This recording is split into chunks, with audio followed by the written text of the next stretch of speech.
Wait என்னடா அந்த ஃபோனில் கொஞ்சம் இஷ்யூஸ். So sorry. உத்தியோகபூர்வமாக பொது மேடையிலே நான் இன்றைக்கு அறிவிப்பதிலே பெருமைப்படுகிறேன்.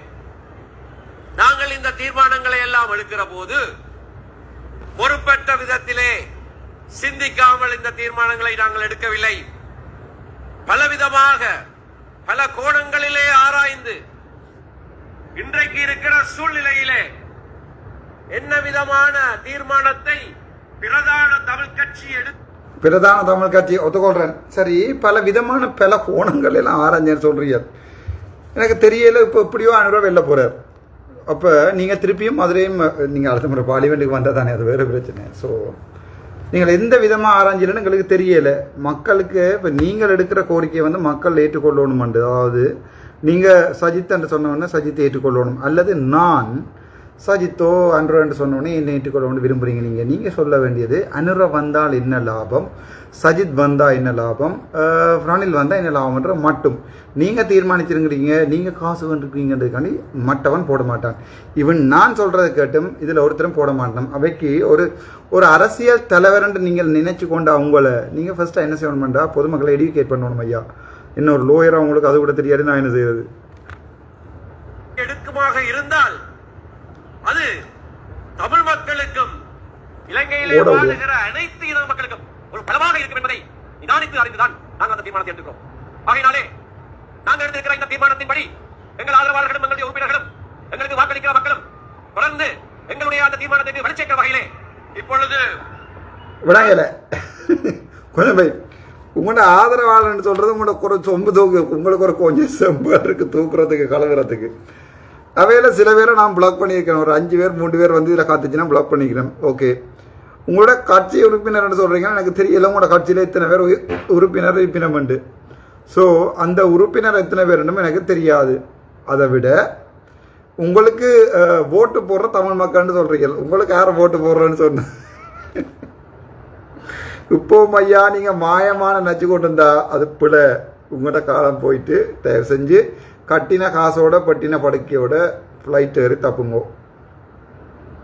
ஜனாதிபதி அமைச்சர் கௌரவ எதிர்கட்சி தலைவர் சஜித் பிரேமதாசா அவர்கள் மைதானத்துக்கு வந்திருக்கிறார். கரகோஷங்களினாலே அவரை நீங்கள் வரவேற்க வேண்டும்.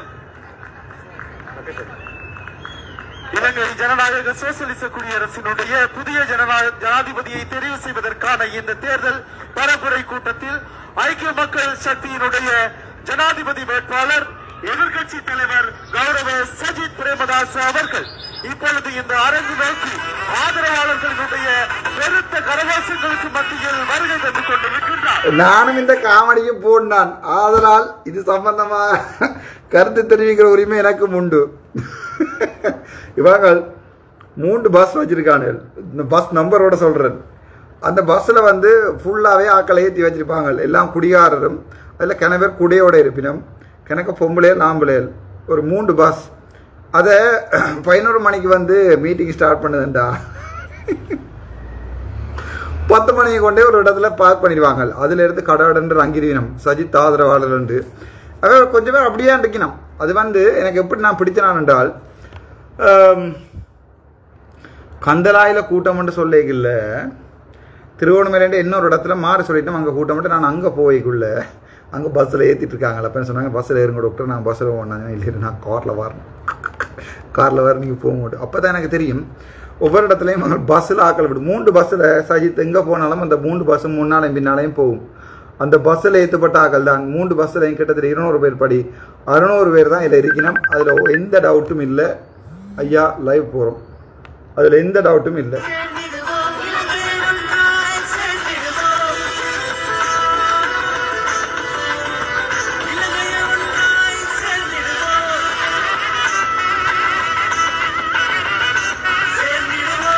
ஜனாதிபதி வேட்பாளர் திரு சஜித் பிரேமதாஸ் அவர்களை யாழ் மண் இப்பொழுது வரவேற்கிறது. யாழ் மண்ங்கிற ஜனாதிபதி பதவியிலே அவர் அமர்வதற்கு முன்னதாக இறுதியாக யாழ் மண்ணுக்கு வந்திருக்கிற கூட்டம் இது. ஒரு வார காலத்திலே நாட்டினுடைய ஜனாதிபதியாக நாங்கள் அவரை நீங்கள் வீட்டுக்குள்ள இருந்து வேலை இருங்கோ அனுரவ் எப்படி நினைக்க வச்சிருப்பா இருக்கு. நான் சிரிக்காமல் இந்த லைஃப் போடணும்னு நினச்சினா, ஆனால் ஐயா பார்த்தோன்னா கடைஞ்சிருப்பி வந்துட்டு என்னண்டா எப்படியோ அனுரவின் பண்ண போகிறார். ஸோ நாங்கள் அதுக்குரிய சப்போர்ட்டை வந்து 2வது வாக்கில் கொடுக்குறது டிசைட் பண்ணிக்கோம். ஸோ அனுரவுக்கு எதிராக திசகாட்டிக்கு நேர நம்பர் 2 என்று எழுதுறீங்க, 2ஆம் நம்பர் எழுதுங்கோ. ஸோ முதலாவதுங்க அது எங்களுடைய சங்குக்கு நான் தமிழன், என் அப்பா தமிழ், என்னுடைய அம்மா தமிழ், தமிழுக்கு அழகன்று பெயர். சரிதானே? திரு சஜித் பிரேமதாஸ் அவர்களை யாழ்ப்பாணத்தின் பார்ப்போம் பிரதிநிதியாக இந்த வேளையிலே நான் வரவேற்கிறேன். அடியும் கொய்யாலே யாராவது யாழ்ப்பாணத்தின் பிரதிநிதியாச்சு நாங்களே மூடிட்டு இருக்கோம். அண்ணன் அரியநேந்திரன் அன்னைக்கு நாங்கள் எங்கிட்ட ஓட்ட போடுறதுன்ட்டு டிசைட் பண்ணிட்டு இருக்கோம். நீங்கள் எப்படி சொல்றீங்க யாழ்ப்பாணத்தின் பிரதிநிதி?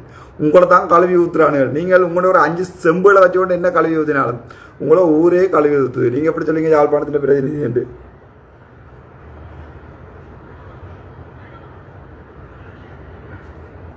ඔබතුමාව යාපනයේ නියෝජනය කරන මන්ත්‍රීවරුන් වශයෙන් මම යාපනයට පිළිගන්නවා. යාපනයට අපි පිළිගන්නේ අපි ඔය මෝඩ ජනාධිපතිව පිළිගන්නේ. අපි අනුරව විතරයි පිළිගන්නේ. මේ ඔය මෝඩ එක අපි පිළිගන්නේ. කොහොම කැමතිද?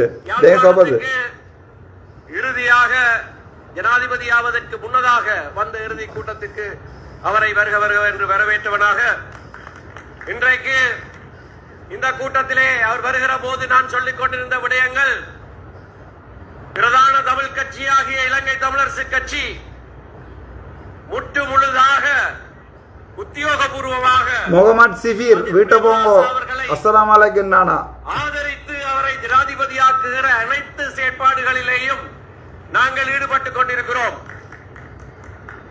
இந்த கட்சியிலே 75 வருட வரலாறு கொண்ட கட்சியிலே நம்பிக்கையாய் இருக்கிற மக்களுக்கு எது அந்த அந்த மீன் போடுவாங்க 75 வயது கொண்ட வரலாறு கட்சி. ஓகே, ஒத்துக்கொள்றேன். என்ன கவலையண்டா 2009ஆம் ஆண்டு எங்களுடைய தேசிய தலைவர் மதிப்புக்குரிய மேதகு போனா பிறகு இன்றைக்கு திலீப் என்ற நாள் வேறு.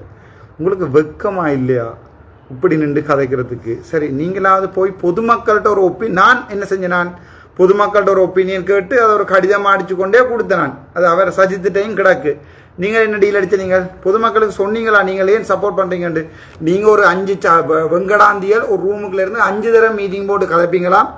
அதுக்கப்புறம் சொல்லுவீங்களா சஜித்துக்கு ஆதரவுண்டு ஏகமான தண்டிங்களாம்.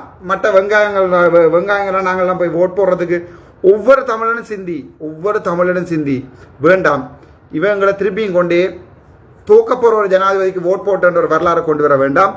ஆகவே எனது கனிவான வேண்டுகோள், அரியநேந்திரன் அண்ணே ஆகிய எங்களுடைய நாங்கள் அவரே தமிழ் தேசிய கூட்டமைப்பிலிருந்து கொண்டு வந்து தமிழரசு கட்சியிலிருந்து கொண்டு வந்து எங்களுக்காக ஒரு வச்சிருக்கிறோம். ஸோ அவற்றை இறுதிக்காலம் இன் சென்ஸ் அரசியலின் இறுதிக்காலம் அவரையும் ஒரு நாங்கள் கமலதான ஜனாதிபதியாக தீர்மானித்து கொண்டு சுமந்திரன் ஐயா போன்றவர்களுக்கு ஒரு பாடையை கட்டுவோம் என்று அன்புடன் சொல்லிக்கொண்டு இந்த வேளையிலே இந்த மேடையிலே இருந்து நான் கொடுக்கிற அறைகூவல் என்னவென்றால், நீங்க அறை இல்ல ரூம் போட்டு கூவினாலும் இது சரி வராது ஐயா.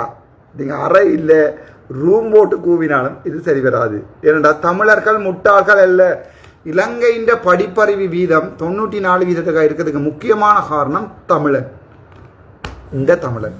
ஸோ உங்களை மாதிரி முட்டாள்கள் சொல்ற கருத்துக்களை கேட்டு ஓட் போடுறதுக்கு தமிழன் முட்டாள் அல்ல. நாங்கள் இது எதேச்சதிகாரமாக எடுத்தப்பட்ட ஒரு முடிவு அல்ல. நிதானித்து சிந்தித்து நாங்கள் இந்த முடிவை எடுத்திருக்கிறோம். ஏற்கனவே நண்பர் மனோகரேசன் சொன்னதை போல, ஏற்கனவே நண்பர் ராதாகிருஷ்ணன் சொன்னதை போல, ஏற்கனவே நண்பர் ரிஷாட் பதியுதீன் சொன்னதை போல. ஓகே, ரிஷாட் பதியுதீன் இப்ப கூட நம்பர் ஆயிட்டார். எப்ப தொடக்கம்? ஸோ வன்னியில இருந்தும் மன்னரில் இருந்தும் அவர் வந்து எல்லா இடம் குடியேற்றம் செய்யக்கல. உங்களுக்கு ரிஷாத் பதியுதீன் எங்கே போனவர்? நான் ஒரு செல்ஃபி எடுத்து படம் போய்க்க சொன்னேன் ரிஷாத் பதியுதீன்ட்டு. நாங்கள் கதைப்போம் அண்டு சரியா, நாங்கள் கதைப்பம் ஐயான்னு சொன்னாங்க. நாங்கள் அப்படி தமிழருக்கு முதுகுல குத்துற பழக்கம் எங்களுக்கு இல்லை. தமிழ் பேசுகிற சமூகங்கள் அனைத்தும் இன்றைக்கு உத்தியோகபூர்வமாக அந்த கன்செப்டை சொன்னதே நான் தான். அவரை நாங்கள் ஆதரிக்கிறோம் என்றால் அதற்கு ஒரு முக்கிய காரணம் உண்டு. நாங்களும் சேர்ந்து வடக்கு கிழக்கு வாழ் தமிழ் மக்கள் இலங்கையிலே எங்களுக்கு வாழ உரைத்துண்டு இலங்கையிலேயும் நாங்களும் சமவிரஞ்சைகள். ஆகையினாலே நாங்களே ஒதுக்கி வைக்கிற செயற்பாட்டிலே ஈடுபடாமல் எங்களையும் உடைத்துக் கொண்டு எங்களுக்கு உரிய பங்கை நாங்கள் பெற்றுக்கொண்டு நாங்கள் எங்கள் பிரதேசங்களிலே ஆள வேண்டிய அந்த உரித்தையும் அறிவித்துக் கொண்டு பயணிப்பதுதான் சிறந்தது. அதுதான் நாங்கள் மேற்கொண்டு செய்ய வேண்டியது.